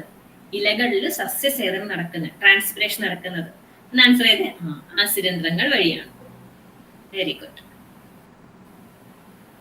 സസ്യങ്ങളിൽ നിന്ന് ജലബാഷ്പമായി നഷ്ടപ്പെടുന്നതിനെയാണ് സസ്യസേചനം എന്ന് വിളിക്കുന്നത്. ഇലകളിൽ കാണപ്പെടുന്ന ആസ്യരന്ധ്രങ്ങളിലെയാണ് ഇത് പ്രധാനമായി നടക്കുന്നത്. ആസ്യരന്ധ്രം മറ്റൊരു ഫംഗ്ഷനാണ് കാർബൺ ഡൈ ഓക്സൈഡിന്റെ അതേപോലെ ഓക്സിജന്റെ വിനിമയം സ്ട്രമാറ്റ വഴി നടക്കുക. ക്ലിയറല്ലേ? ഈ ഒരു ചാപ്റ്ററിൽ നിങ്ങൾ ഫോക്കസ് ചെയ്യുന്ന മറ്റു ഏരിയാസ് ഒക്കെ ഉണ്ട്. പൊട്ടാസ്യം അയോൺസിന്റെ പ്രാധാന്യം, ഈ സ്റ്റൊമാറ്റ ഓപ്പൺ ചെയ്യുന്നതിന് ക്ലോസ് ചെയ്യാനും പൊട്ടാസ്യം അയോൺസിന്റെ പ്രാധാന്യം, അതേപോലെ സ്റ്റൊമാറ്റയുടെ ആസ്യരന്ധ്രങ്ങളുടെ വിതരണം, അതൊക്കെ ഇമ്പോർട്ടന്റ് ആണ്. ദെൻ അടുത്ത ക്വസ്റ്റ്യൻസ് ആണ് കുറച്ച് ഞാൻ ഇവിടെ ആദ്യം കാണിക്കുന്നത്. കാരണം ഈ ഒരു ഏരിയന്റെ ഇമ്പോർട്ടൻസ് കാണിക്കാൻ വേണ്ടിയാണ്. നമ്മുടെ ഏത് ബയോളജി റിലേറ്റഡ് ആയ എക്സാമിനും ക്വസ്റ്റ്യൻസ് വരുന്ന ഒരു ഏരിയയാണ് plant hormones, plant growth regulators എന്നൊക്കെ പറയില്ലേ. ഓക്സിൻ, സൈറ്റോകൈൻ, ഒക്സിസിക് ആസിഡ്, ജിബർലിൻ തുടങ്ങിയ പ്ലാന്റ് ഹോർമോൺസിലെ ക്വസ്റ്റ്യൻസ് നമുക്ക് ലാസ്റ്റ് ഡിസ്കസ് ചെയ്യാം. ഓരോ ഹോർമോണിലേക്കും പോവാം. First hormone auxin. ഓക്സിൻ ആണ് ഫസ്റ്റ് ഹോർമോൺ. ഓക്സിൻ നിർമ്മിച്ചിരിക്കുന്നത്, ഓക്സിന്റെ പ്രിക്കസർ ഏതാണ്? അമിനോ ആസിഡ് ട്രിപ്റ്റോഫാൻ ആണ്. ചെയ്ത് നോക്കണം. ഓക്സിന്റെ പ്രിക്കസർ എന്ന് പറയുന്ന ആരാണ്? ട്രിപ്റ്റോഫാൻ, അമിനോ ആസിഡ് ആണ്. ദെൻ ഓക്സിന്റെ പ്രധാനപ്പെട്ട ഫംഗ്ഷൻ, പ്ലാന്റ്സിൽ എന്തൊക്കെയാണ് ഓക്സിന്റെ ഫംഗ്ഷൻ? കോശ വിഭജനം, സെൽ ഡിവിഷൻ, അതേപോലെ കാണ്ഡങ്ങളുടെയും വേരുകളുടെയും വളർച്ച. എപ്പിക്കലിലായിരിക്കും ഇവ ഓൾമോസ്റ്റ് ഉണ്ടാവുക. ദെൻ അവയെ കാണ്ഡങ്ങളുടെയും വേരുകളുടെയും വളർച്ചയ്ക്ക് സഹായിക്കും, നീളം വെക്കാനൊക്കെ സഹായിക്കും. കൊഴിഞ്ഞു വീഴുന്നത് തടയുന്നു, എന്താണ്? അക്സിഷൻ തടയുന്നു. ടിഷ്യൂ കൾച്ചറിലെ കോശ വിഭജനം, നമ്മൾ ടിഷ്യൂ കൾച്ചറിൽ കാലസ് ഉണ്ടാകാൻ വേണ്ടിയിട്ട് കൊടുക്കുന്ന ഒരു സസ്യ ഹോർമോൺ ഓക്സിൻ ആണ്. മറ്റൊന്ന് സൈറ്റോകൈനാണ്. പിന്നെ അടുത്താണ് ശീർഷാധീശത്വം, എപ്പിക്കൽ ഡൊമിനൻസ്. എപ്പിക്കൽ ഡൊമിനൻസ് നിങ്ങൾക്ക് ഫെമിലർ ആയിട്ടുള്ള വേർഡ് ആയിരിക്കും, ഇത് മലയാളമാണ്. ശീർഷാധീശത്വം എന്താണ്? എപ്പിക്കൽ പോർഷനിലായിരിക്കും ഒരു പ്ലാന്റിന്റെ ഓക്സിൻ ഉണ്ടാവുക. ഈ ഓക്സിനെയും ലാറ്ററൽ ആയിട്ട് വരേണ്ട ബ്രാഞ്ചസിനൊക്കെ ഇൻഹിബിറ്റ് ചെയ്യും. ലാറ്ററൽ ബഡ് ഉണ്ടാകാൻ സമ്മതിക്കില്ല. ഓൺലി നീളം വെച്ച് ഇങ്ങനെ പോകും. ഓക്കെ, അപ്പൊ എപ്പിക്കൽ ഡൊമിനൻസ് ആണ്. അതിനെ സഹായിക്കുന്ന ആരാണെന്ന് ഓക്സിൻ ആണ്. ദെൻ പാർത്തനോകാർപ്പി സഹായിക്കും. എന്താണ്? ഫെർട്ടിലൈസ് സംഭവിക്കാതെ തന്നെ വിത്തുണ്ടാവും അല്ലെ, അതിനെയാണ് പാർത്തനോകാർപ്പി എന്ന് പറയുന്നത്. 2,4-D അതേപോലെ 2,4,5-T ഒക്കെ സിന്തറ്റിക് ആയ ഓക്സിനുകളാണ്. അവ കളനാശികളായിട്ട് ഉപയോഗിക്കും. ചില ഡൈക്കോട്ട് പ്ലാന്റ്സിലൊക്കെയാണ് ഇവ പ്രധാനമായിട്ട് നശിപ്പിക്കുന്നത്. ഇത് ഓർത്ത് വെക്കണം. 2,4-Dയും 2,4-D 2,4,5-T എന്താണ് കളനാശികളായിട്ട് ഉപയോഗിക്കുന്നുണ്ട്. വിത്ത് മുളയ്ക്കുന്നതിന് ഇവ സഹായിക്കുന്നുണ്ട്. പ്രകൃതിദത്ത ഓക്സിൻ എന്ന് പറയുന്നത് ഇൻഡോൾ 3 അസറ്റിക് ആസിഡ് ആണ്. ഇൻഡോൾ 3 ബ്യൂട്ടിക് ആസിഡ്, അതേപോലെ indole 3 propionic acid, നാഫ്താലിൻ acetic acid ഒക്കെ എന്താണ്? ഇതൊക്കെ സിന്തറ്റിക് ആസിഡുകൾ, സിന്തറ്റിക് ഓക്സിനുകളാണ്. ഓക്കെ, പ്രകൃതിദത്ത ഓക്സിൻ ഏതാണ്? Indole 3 acetic acid. നോട്ട് ചെയ്ത് നോക്കണേ, ഇമ്പോർട്ടന്റ് ആണ്. നമുക്ക് അടുത്ത ഹോർമോണിലേക്ക് പോവാം. സൈറ്റോകൈനിൻ. സൈറ്റോകൈനിൻ നിർമ്മിച്ചിരിക്കുന്നത് അഡിനിൻ ഡെറിവേറ്റീവ് ആണ്. അഡിനിൻ ഡെറിവേറ്റീവ് അല്ലെങ്കിൽ IPP. അഡിനിൻ ഒരു പ്യൂരിൻ ആണെന്നുള്ള കാര്യം ഓർത്തു. കാരണം ചില ഒരു ക്വസ്റ്റ്യൻ കണ്ടു, താഴെ പറയുന്ന വേണ്ടി പ്യൂരിൻ ഡെറിവേറ്റീവ് ആയ സസ്യ ഹോർമോൺ ക്വസ്റ്റ്യൻ കണ്ടതാണ്. അറിഞ്ഞിരിക്കുന്ന സൈറ്റോകൈനിൻ അഡിനിൻ ഡെറിവേറ്റീവ് ആണ്. അഡിനിൻ ഒരു പ്യൂരിൻ ആണ്, ഓർമ്മ വേണം. ഇതിന്റെ പ്രവർത്തനം സൈറ്റോകൈനുകൾ കോശ വിഭജനത്തെയും കോശ വിപുലീകരണത്തെയും പ്രോത്സാഹിപ്പിക്കുന്നു. ഇന്റർവെസിക്കുലർ കാമ്പിയത്തിന്റെ രൂപീകരണത്തിന് പ്രേരിപ്പിക്കുന്നു. അതേപോലെ പല വിത്തുകളുടെ സുഷുപ്തി എന്താണ് ഡോർമൻസി തകർത്ത് മുളയ്ക്കാൻ സഹായിക്കും. ഓക്കെ, ശീർഷാധീക്ഷത്വം തടയുന്നു. എപ്പിക്കൽ ഡോമിനൻസ് ഇല്ലാതാക്കുന്നു. പകരം പാർശ്വവേരിന്റെ വളർച്ചയും പാർശ്വമുകുളത്തിന്റെ വളർച്ചയും പ്രോത്സാഹിപ്പിക്കുന്നു. അപ്പോ ഓക്സിന് വിരുദ്ധമാണ് അല്ലെ സൈറ്റോകൈനിൻ. ഈ ഓക്സിൻ സൈറ്റോകൈനിൻ ആയിട്ടുള്ള പ്രതിപ്രവർത്തനമാണ് നമ്മുടെ കാണ്ഡത്തിന്റെ വേരിന്റെ മെരിസ്റ്റമാറ്റിക് കോശ വ്യത്യാസം നിയന്ത്രിക്കുന്നത്. എന്തില്? നമ്മുടെ കാലസ് ഫോർമേഷനിൽ. ഈ രണ്ടിന്റെയും അളവ്, ഓക്സിന്റെയും സൈറ്റോകൈനിന്റെ അളവ് നമ്മൾ ടിഷ്യൂ കൾച്ചറിൽ കൊടുക്കുമ്പോൾ, മീഡിയത്തിൽ കൊടുക്കുമ്പോൾ സെയിം സാന്ദ്രതയാണെങ്കിൽ കോൺസെൻട്രേഷൻ ആണ് അവിടെ കാലസ് ഫോം ചെയ്യും. ഇനി ഓക്സിന്റെ അളവ് കൂടിപ്പോയി അവിടെ റൂട്ട് ഫോർമേഷൻ ആയിരിക്കും നടക്കുക. സൈറ്റോകൈനിൻ കൂടുമെങ്കിൽ അവിടെ ഷൂട്ട് ഫോർമേഷൻ ആയിരിക്കും നടക്കുക. കുറച്ചുകൂടെ ഹയർ ആണ്, ക്വസ്റ്റ്യൻസ് വരാൻ ചാൻസ് ഉണ്ട്. ഈ ഒരു ഡിഫറൻഷിയേറ്റ് ചെയ്യാൻ ഓക്സിനും സൈറ്റോകൈനും ഏതാണ് കൂടുതൽ എന്നൊക്കെ നെറ്റ് ലെവൽ ക്വസ്റ്റ്യൻസ് ഒക്കെ വരാറുള്ളതാണ്. നമുക്ക് പ്രതീക്ഷിക്കാം. ക്വസ്റ്റ്യൻസ് ഒക്കെ ലെവൽ മാറി വരുന്നതാണ്. PSC സ്റ്റേറ്റ്മെന്റ് ലെവലിലേക്കും ഒരുപാട് കുറച്ച് ഹയർ ലെവലിലേക്ക് കിടക്കുകയാണ്. ലേറ്റസ്റ്റ് ആയിട്ടുള്ള എല്ലാ എക്സാമുകളും ഭയങ്കര എന്താ ചെറിയ ചെറിയ ക്വസ്റ്റ്യൻസ് അല്ല നമ്മൾ കാണുന്നത്. അപ്പം മാക്സിമം എല്ലാം പഠിച്ചു വെക്കുക. സ്റ്റൊമാറ്റൽ ഓപ്പണിംഗ് പ്രോത്സാഹിപ്പിക്കുക. സ്റ്റൊമാറ്റ് ഓപ്പൺ ചെയ്യാൻ സഹായിക്കുന്നവരാണ്.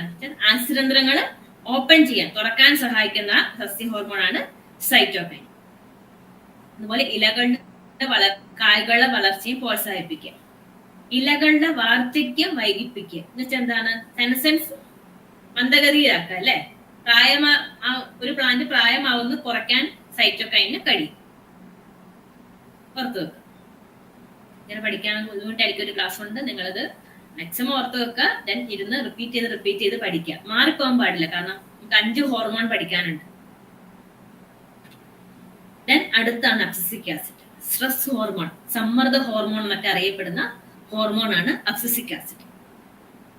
ഇതൊരു വളർച്ച തടസ്സകാരിയാണ്. നേരത്തെ നമ്മൾ പഠിച്ച രണ്ടെണ്ണമൊക്കെ എന്താണ്?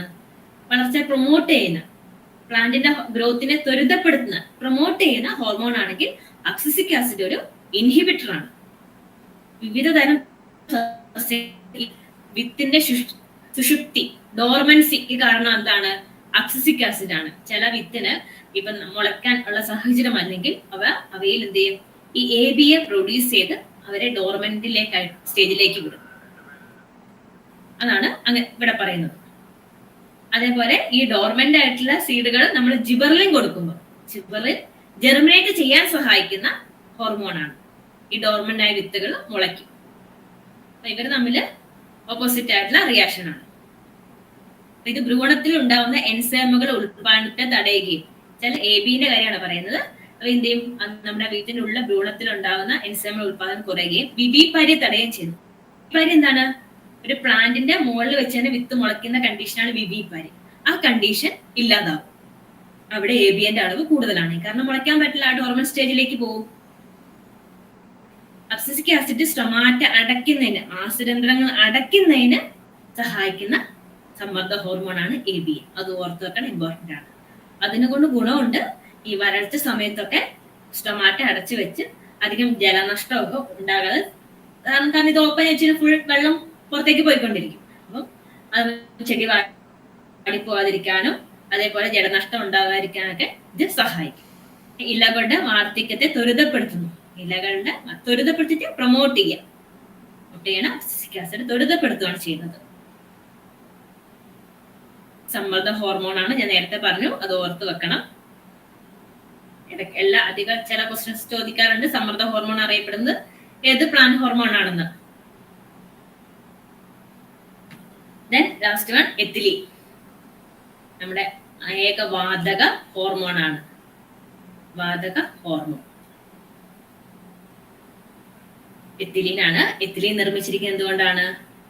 ഏതാണ് പ്രിക്കസർ? മെത്തിയോണിൻ. മെത്തിയോണിൻ ആണ്. അമിനോ ആസിഡ് ആയ മെത്തിയോണിൽ നിന്നാണ് എത്തിലീൻ നിർമ്മിച്ചിരിക്കുന്നത്. ഓർത്ത് വെക്കണം, ഇമ്പോർട്ടന്റ് ആണ്. എത്തിലീന്റെ പ്രവർത്തനം എന്തൊക്കെയാണ്? തണ്ടും വേരുകളും നീളുന്നത് എത്തിലീൻ തടയുന്നു. എത്തിലീൻ ലാറ്ററൽ മുകുളത്തെ വളർച്ചയെ തടയുന്നു. ആരുടെ? ഓക്സിന്റെ അതേ പ്രവർത്തനം. ലാറ്ററൽ ആയിട്ട് നമ്മുടെ പാർശ്വമായിട്ട് വരുന്ന മുകുളങ്ങളുടെ വളർച്ച തടയുന്നു. ചില ചെടികൾ, പൈനാപ്പിൾ, മാങ്ങ കൂടുന്നത് പ്രോത്സാഹിപ്പിക്കുകയും പഴങ്ങൾ പഴുക്കാൻ പ്രേരിപ്പിക്കുകയും ചെയ്യുന്നു. പഴങ്ങൾ പഴുക്കാൻ പ്രേരിപ്പിക്കുന്ന സസ്യ ഹോർമോണാണ് എത്തിലീൻ.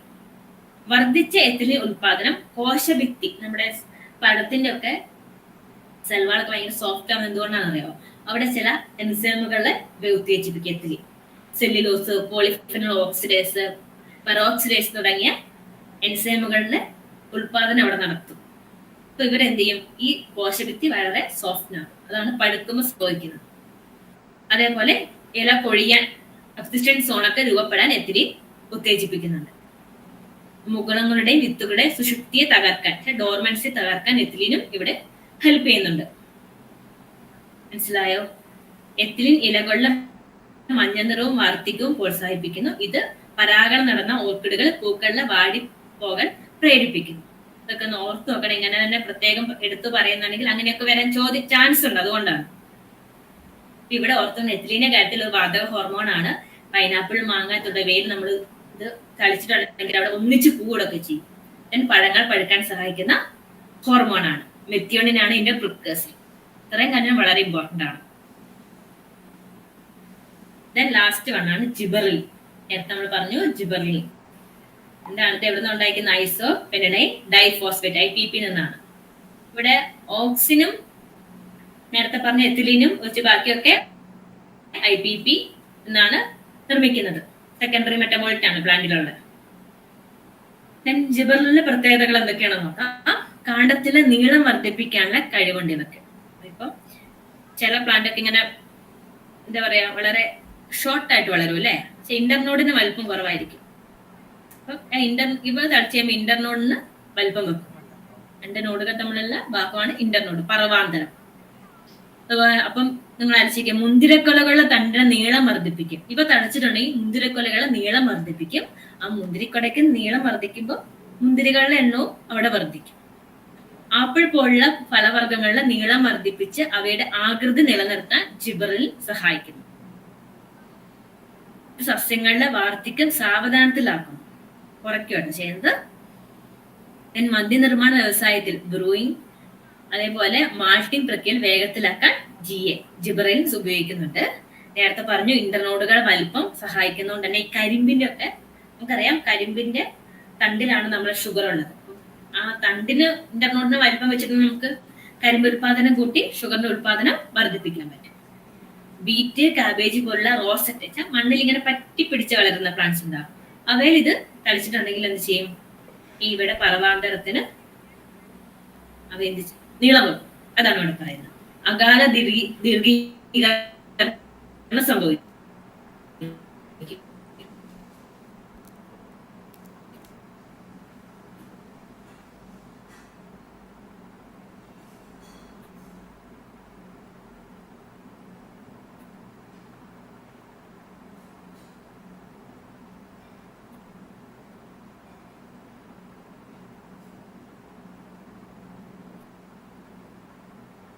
ബ്ലസ്സി ബ്ലസ്സി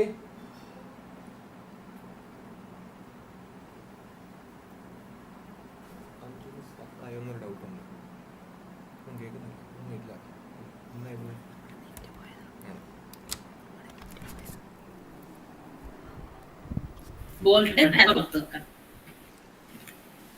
ആദ്യത്തെ ക്വസ്റ്റ്യൻ ചെയ്താലോ? പ്ലാന്റ് ഹോർമോണിലെ ആദ്യത്തെ ക്വസ്റ്റ്യൻ.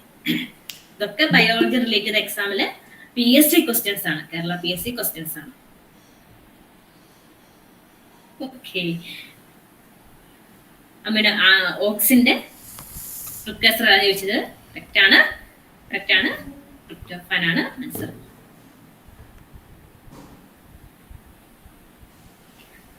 ഡൗട്ടൊന്നുമില്ലല്ലോ. അടുത്ത ക്വസ്റ്റ്യൻ ഞാൻ പറഞ്ഞതാണ്. ക്ലാസ് എടുക്കുമ്പോൾ നിങ്ങൾക്ക് ഓർമ്മയുണ്ടോ നോക്കട്ടെ. Hormone pair required for callus initiation. Auxin and ethylene, auxin acetic acid, cytokinin, gibberellin, auxin cytokine. Correct ആണ്. ഡി ആണ് ആൻസർ. Auxin and cytokine. അടുത്ത ക്വസ്റ്റ്യൻ.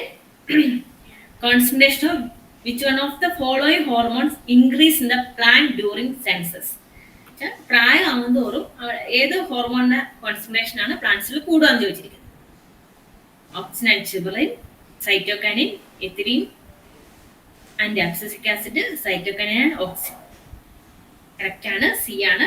അടുത്ത പറയായിരുന്നു അബ്സിസിക് ആസിഡും എത്തിലീനുമാണ് ആ ഒരു പ്രായം അതിനെ ത്വരിതപ്പെടുത്തുന്നില്ലേ, പ്രൊമോട്ട് ചെയ്യുക പ്രായമാവുന്നതിന് പ്ലാന്റ്സിന്. കറക്റ്റ് ആണ്. Very good. അടുത്തത് നമ്മുടെ HSC ക്വസ്റ്റ്യൻ തന്നെയാണ്. സസ്യങ്ങൾ ഫലങ്ങൾ പഴുക്കുന്നതിന് സഹായിക്കുന്ന hormone. Auxin, ജിബറലിൻ, cytokinin, ethylene.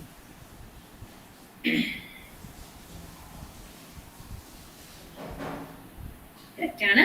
Ethylene ആണ് കറക്റ്റ് ആൻസർ. അടുത്തത് the most effective hormone for flower induction in pineapple. പൈനാപ്പിളിലെ ഫ്ലവർ ചെയ്യാൻ വേണ്ടി നമ്മൾ ഏതാന്ന് പറഞ്ഞത്? Indole acetic acid. ഓക്സിൻ ആട്ടോ ഉദ്ദേശിക്കുന്നത്. Na2,4-D ഒക്കെ ഓക്സിൻ ഡെറിവേറ്റീവ്, മീൻസ് ഓക്സിനുകളാണ്, സിന്തറ്റിക് ഓക്സിനുകളാണ്. എത്തിലീൻ ആണ് ആൻസർ. കറക്റ്റ് ആണ്. അടുത്തത് the growth regulator required to initiate seed germination. Seed germinate ചെയ്യാൻ സഹായിക്കുന്ന ഗ്രോത്ത് ഹോർമോൺ ഏതാണ് ചോദിച്ചിരിക്കുന്നത്? കമന്റ് ചെയ്യാവോ? Gibberellic acid, abscisic acid, cytokinin, ത്രിണിൻ. ഒഴിവാക്കാം. ജിബർലിക് ആസിഡ് ആണ് സീഡ് ജെർമിനേറ്റ് ചെയ്യാൻ പെട്ടെന്ന് നമുക്ക് സഹായിക്കുന്നത്. നേരത്തെ പറഞ്ഞിരുന്നു ജിബർലിക് ആസിഡ്. ഓക്കെ, സൈറ്റോകൈനിൻ സഹായിക്കുന്നുണ്ട്, പക്ഷെ ഏറ്റവും പ്രൊമോട്ട് നമ്മൾ സീഡ് ജെർമിനേറ്റ് സഹായിക്കുന്ന ഹോർമോൺ വെച്ചാൽ ജിബർലിക് ആസിഡ് ആണ്. അതേപോലെ സീഡ് ജെർമിനേറ്റ് ചെയ്യാതിരിക്കാൻ വേണ്ടി ഡോർമന്റ് സ്റ്റേജിലേക്ക് വന്ന് ഏതാണ്? Abscisic acid, stress hormone. അടുത്ത question answer. The growth regulator used for yield stimulation in rubber. റബ്ബറിന്റെ yield കൂട്ടാൻ വേണ്ടി നമ്മൾ ഉപയോഗിക്കുന്നതാണ് ഡയറക്റ്റ് എത്തിഫിൻ. മനസ്സിലായോ? ക്വസ്റ്റ്യൻസ് നമ്മൾ ഡിസ്കസ് ചെയ്തു. അപ്പം നിങ്ങൾ പ്ലാന്റ് ഹോർമോൺസ് പഠിക്കുമ്പോൾ വേറെ കുറച്ച് കാര്യങ്ങൾ ഇൻക്ലൂഡ് ചെയ്ത് പഠിക്കേണ്ടത് മറ്റൊന്നുമല്ല. നമുക്ക് ടൈം ഇല്ലാത്തതുകൊണ്ടാണ്. ഈ ഓരോ ഹോർമോണും പ്ലാന്റിന്റെ ഏത് ഭാഗത്താണ് കൂടുതലായിട്ട് ഉൽപ്പാദിപ്പിക്കപ്പെടുന്നത്, എവിടെയാണ് സ്റ്റോർ ചെയ്ത് വെക്കുന്നതൊക്കെ നോട്ട് ചെയ്ത് വെക്കണം. ഓക്കെ, പ്ലാന്റ് ഫിസിയോളജിയിലെ ലാസ്റ്റ് ടോപ്പിക് യൂണിറ്റ് ചാപ്റ്റർ നമുക്ക് നോക്കാം. വെർണലൈസേഷന് ബന്ധപ്പെട്ടതാണ്. ശീതകാല ചികിത്സ. ക്വസ്റ്റ്യൻ ഇതാണ്. ക്വസ്റ്റ്യൻ വായിച്ചിട്ട് നമുക്ക് ടോപ്പിക്കിലേക്ക് പോവാം. Which one of the following statement is incorrect? Vernalized plant can be devernalized by treatment with high temperature. Vernalization shortens the vegetate period of plants. Vernalization increases the cold resistance of plants. The last one, vernalization is an anaerobic process. ഇതിൽ ഏത് സ്റ്റേറ്റിന്റെ തെറ്റ് നമ്മൾ കണ്ടുപിടിക്കണം. അപ്പൊ ആദ്യം നമ്മൾ വെർണലൈസേഷൻ എന്താണെന്ന് പഠിക്കാം. ചില സസ്യങ്ങളിൽ വേഗം പൂക്കാനും കായകൾ ഉണ്ടാകാൻ വേണ്ടി അവരുടെ തൈകളെ അല്ലെ വിത്തുകളെ എന്ത് ചെയ്യും, താഴ്ന്ന താപനിലയിൽ ലോവർ ടെമ്പറേച്ചർ ട്രീറ്റ്മെന്റ് കൊടുക്കും. അതിനെയാണ് ശീതകാല ചികിത്സ അല്ലെ വെർണലൈസേഷൻ ഒക്കെ നമ്മൾ പറയുന്നത്. നേരത്തെ കൂടാനും കായ്ക്കാനും ഉറപ്പുവരുത്താൻ വേണ്ടിയുള്ള ഫിസിയോളജിക്കൽ പ്രീ കണ്ടീഷനിങ് ആണ്. ഇവയുടെ പ്രാധാന്യം എന്താണ്? ഇത് സസ്യങ്ങളുടെ വളർച്ചയുടെ കാലയളവ് കുറയ്ക്കും. ആ വെജിറ്റേറ്റീവ് എല്ലാ ഗ്രോത്ത് കുറയ്ക്കും. ഇത് നേരത്തെ പൂക്കുന്നതിനും കായ്ക്കുന്നതിനും ഉറപ്പുവരുത്തും. തണുപ്പ് പ്രതിരോധം വർദ്ധിപ്പിക്കും. ഇതാണ് പ്രധാനപ്പെട്ട ഇവയുടെ പ്രാധാന്യം. ഇവയ്ക്ക് ഈ ഒരു ട്രീറ്റ്മെന്റ് നമ്മൾ ചെയ്യുമ്പോൾ 3 സാഹചര്യങ്ങൾ അത്യാവശ്യമാണ്. വളരെ താഴ്ന്ന താപനില, സ്വതന്ത്ര ഓക്സിജൻ വിതരണം വേണം, ഫ്രീ ഓക്സിജന്റെ ഡിസ്ട്രിബ്യൂഷൻ വേണം, ജലലഭ്യത വേണം. ഇതാണ് ഇവയുടെ ആവശ്യം. ഈ കണ്ടീഷൻസ് ഒന്നും ഇല്ലെങ്കിൽ ഈ ഒരു ട്രീറ്റ്മെന്റ് നടക്കില്ല.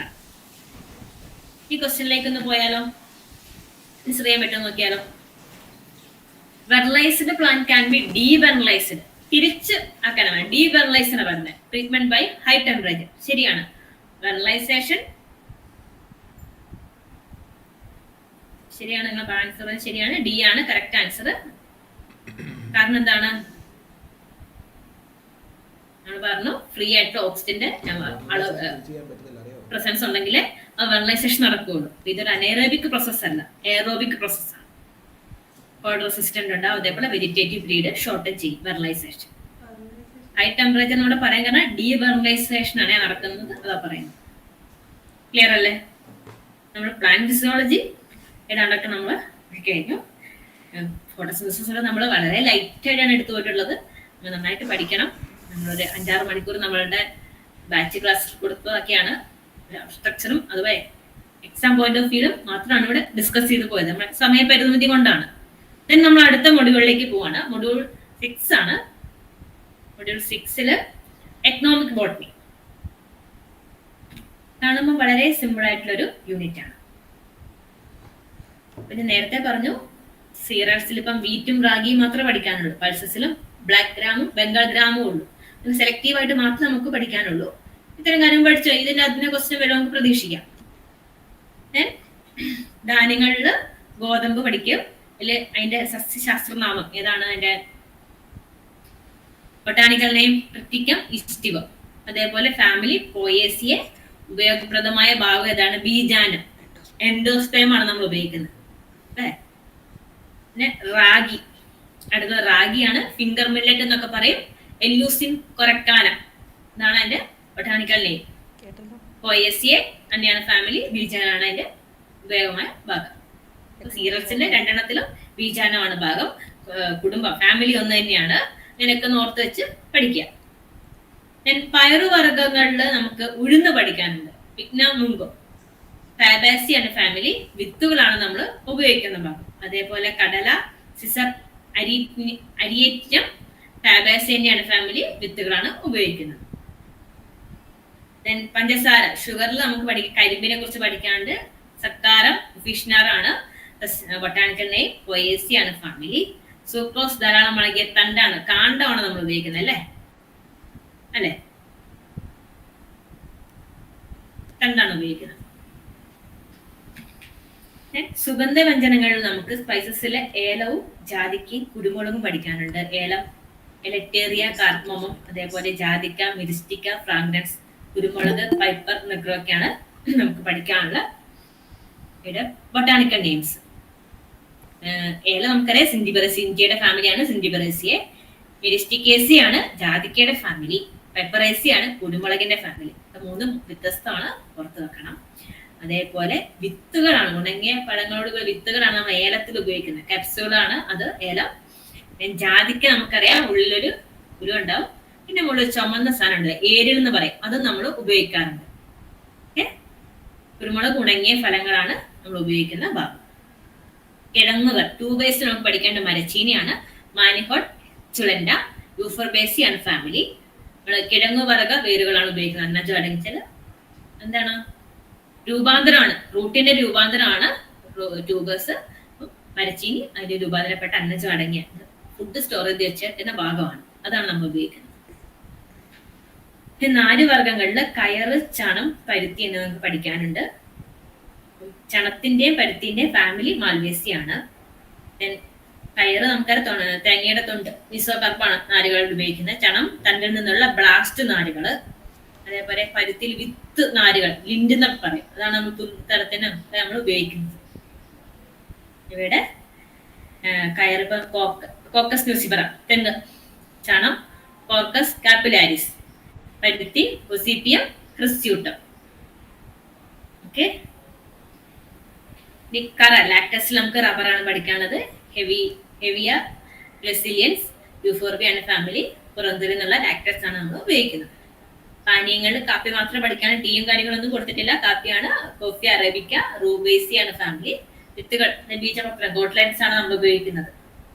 അതായത് നമ്മൾ അവസാനം ഇവിടെ ഉള്ളത് ഔഷധ ഗുണം, മെഡിസിനൽ പ്ലാന്റ്സിനെ കുറിച്ചാണ് പഠിക്കേണ്ടത്. ആടത്തോട, കത്തറാന്തസ്, അതേപോലെ റോവോൾഫിയ, ഫില്ലാന്തസ്, വേപ്പ്, 5 പ്ലാന്റ്സിനെ കുറിച്ച് പഠിക്കാനുണ്ട്. ജസ്റ്റീഷ്യ ആടത്തോടെയാണ് ഇതിന്റെ സയന്റിഫിക് നെയിം. അക്കാന്തേസി ആണ് ഫാമിലി. ഇതിന്റെ ഇലകളാണ് ഉപയോഗിക്കുന്നത്. കത്തറാന്തസ് എന്ന് പറയുന്നത് കത്തറാന്തസ് റോസസ് ആണ്. കത്തറാന്തസിന്റെ ബൊട്ടാണിക്കൽ നെയിം അപ്പോസൈനേസി ആണ് ഫാമിലി. അപ്പോസൈനേസി. ഇലകളും വേരുകളും ഉപയോഗപ്രദമാണ്. വിൻക്രിസ്റ്റും വിൻബ്ലാസ്റ്റും ഒക്കെ അടങ്ങിയത് എന്തിലാണ്? കത്തറാന്തസിലാണ്. ക്യാൻസറിനൊക്കെ ഉപയോഗിക്കുന്നതാണ് ആൽക്കലോയിഡായിട്ട്. വിൻക്രിസ്റ്റും വിൻബ്ലാസ്റ്റും കത്തറാന്തസ് ഓർമ്മിക്കണം. നമ്മളെങ്കിലും ക്വസ്റ്റ്യൻ ആണ് വിൻബ്ലാസ്റ്റിന്റെ അല്ലെങ്കിൽ വിൻക്രിസ്റ്റിന്റെ ചിലത് പ്ലാന്റ് വെക്കുന്നു, അതിന്റെയൊക്കെ ഉറവിടം, സോഴ്സ് പ്ലാന്റ് ഏതാണെന്നൊക്കെയാണ് ക്വസ്റ്റ്യൻ വരിക. പിന്നെ റവോൾഫിയ സർപ്പന്റീന, അപ്പോസൈനേസിയാണ് ഫാമിലി. ആൽക്കലോയിഡ് അളവ് പ്രത്യേകിച്ച് ഉയർന്ന ജലസമ്മർദ്ദത്തിന് മാനസിക വൈകല്യങ്ങൾക്ക് ചികിത്സ നൽകുന്ന റൈസർപൈൻ എന്ന് പറയുന്ന ഔഷധം എന്തിനുണ്ട്? ഇതിന്റെ വേരുകളിലുണ്ട്, അത് നമ്മൾ ഉപയോഗിക്കും. ഫില്ലാന്തസ് നമുക്കറിയാം. ഫില്ലാന്തസ് സ്റ്റോൺ ബ്രേക്കർ ആണ്. മൂത്ര സംബന്ധമായ രോഗങ്ങൾക്ക് വളരെ നല്ലൊരു പ്ലാന്റ് ആണ് ഫില്ലാന്തസ്. അമരാന്തസ് എന്നാണ് നമ്മൾ പറയാ. ഫില്ലാന്തേസിയാണ് ഫാമിലി. ഈ സസ്യത്തെ മുഴുവൻ സസ്യവും നമ്മൾ ഉപയോഗിക്കും. അതിന്റെ ഇലകളും തണ്ടൊക്കെ നമ്മൾ അങ്ങനെ തന്നെ പറിച്ചെടുത്ത് വാഷ് ചെയ്തിട്ട് അരച്ചിട്ടാണ് ഓരോരോ മരുന്നുകൾ ഉപയോഗിക്കുന്നത്. വേപ്പ്, സാഡിക്കറ്റ ഇന്ത്യക്ക, മേലിയേസിയാണ് ഫാമിലി. ഇലകള്, വിത്തുകള്, പുറന്തിരിയൊക്കെ നമ്മൾ വയ്ക്കും. നമുക്കറിയാം വേപ്പിന്റെ ഉപയോഗം പെൺകുട്ടികൾക്ക് പറഞ്ഞെടുക്കേണ്ട ആവശ്യമൊന്നുമില്ല. സൗന്ദര്യവർദ്ധനത്തിന്, അതേപോലെ കീടനാശിനി, വേപ്പിൻ പിണ്ണാക്ക്, വേപ്പിൻ കീടനാശിനി കേട്ടിട്ടുണ്ടാവല്ലോ, അതിനൊക്കെ നമ്മൾ ഉപയോഗിക്കുന്നുണ്ട്. വിത്തുകളിൽ നിന്ന് വേപ്പെണ്ണ എക്സ്ട്രാക്ട് ചെയ്ത് എടുക്കുന്നുണ്ട്. ഞാനിത് എത്ര പറഞ്ഞിങ്ങനെ പോയാലും നിങ്ങൾ സ്വന്തം ഓരോ ദിവസം ഈ ഒരു ഭാഗങ്ങള് പഠിക്കാൻ എത്രയേ ഉള്ളൂ. ക്ലാസിന്റെ ആവശ്യമൊന്നുമില്ല. നിങ്ങൾ നോട്ട് ഉണ്ടാക്കിയിട്ട് നിങ്ങൾ തന്നെ പഠിക്കുക, ഫാമിലിയും കാര്യങ്ങളൊക്കെ. ക്വസ്റ്റ്യൻ വരുന്ന മോഡൽ ഇങ്ങനെയൊക്കെ ആയിരിക്കും. ചണനാരുകളുടെ പ്രാഥമിക ഉറവിടം ഏത് സസ്യമാണ്? ചണനാരുകളുടെ ചണം. അപ്പൊ നമുക്ക് തരുന്ന പേരുകൾ നോക്കിയാൽ നമുക്ക് തരുന്ന പേരുകൾ ബൊട്ടാണിക്കൽ നെയിംസ് ആയിരിക്കും. നമ്മൾ അതിൽ നിന്ന് കണ്ടുപിടിക്കണം. കമന്റ് ചെയ്യാവോ? കോർക്കസ് കാപ്പിലാരിസ്, ഒസീപ്പിയം ക്രിസ്യൂട്ടം, കോർക്കസ് ന്യൂസിഫറ. ചണനാരുകളുടെ ഇതാണ് ഞാൻ എനിക്ക് കോർക്കസ് കാപ്പിലാരിസ് ആണ് ആൻസർ. ഒസീപ്പിയം ക്രിസ്യൂട്ടം എന്തിന്റെയാണ്? പരുത്തിയാണ്. പരുത്തി.